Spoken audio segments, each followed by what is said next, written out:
Цэрэг эрс юунд анхаарах хэрэгтэй вэ? Эх орны батлан хамгаалах, аюулгүй байлыг сахиулах улс орны нэгдсэн хүч.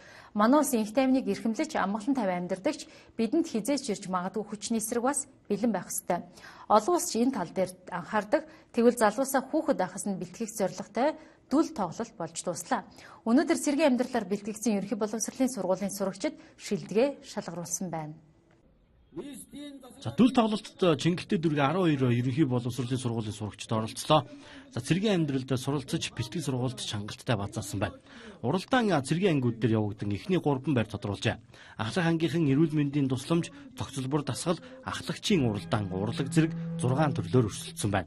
За нийслэлийн 24-р сургуулийн баг тэргүүлсэн бол 23 дугаар сургууль 2 дугаар байрт орж, 72 дугаар сургууль 3 дугаар байр эзэлжээ. Цэрэгт яваад бие биедрээ хөгжүүлээд тэгээд юу төсвөр суусан нь ер нь бол зөв гэдгийг мэдэрсэн. Тэгээд амар юу амьдралын тийм одоо ухаантай болох юм болоо гэж ойлгосон л доо. Миний хувьд болохоор яг жигтрэлтээс эхэлтэй гэж бодсон. Тэгээд манай сургуулийн болохоор бус сургуулиас даваад нь жил болгоон дууч гисаллын болон одоо спортын цогцлбор хөтөлбөрүүдийг бэлтгэдэг байгаа. За цэрэг эрс улс орны тусгаар тогтнолын гол илэрхийлэл байдгийг залууст мэдрүүлэх зорилготой. Зарах хэмжээч нийслэлд ганц байх тусгаар тогтнолын талбайд боллоо. Мөн хүүхэд залуус иргэний андгаа өргөлөө. Эх орныхоо хөгжил цэцэглэлт сайн сайхны төлөө хичээж за зөв Монгол хүн байхаа тангаргаллаа.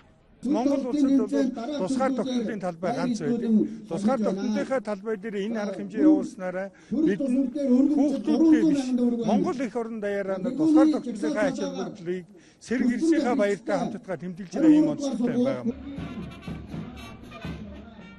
За тэмцээнд 3000 гаруй сурагч хамрагдсан байна. Цэрэг сурагчид хувцсны жигдрэлт, алхаа, чагсаал зэрэг үзүүлэлтээр давхар өрсөлдөжээ. Тийм тавцлын үзэгч та бүхэнд тусгаар тогтнол байгаас мэдээлж байна. За ерөнхий боловсролын сургуулийн сурагчид дөл тэмцээн. За хуучнаар бол цэрэгчд гэж тэмцээн болдог ус энэ тэмцээнд оролцож бас шилдэгүүд тодруулсан байна. За залуус нэг зүйлийг ярьж байна. Цэрэгч явна гэдэг бол ямар нэг хүнд хэцүү газар очих байгаа биш.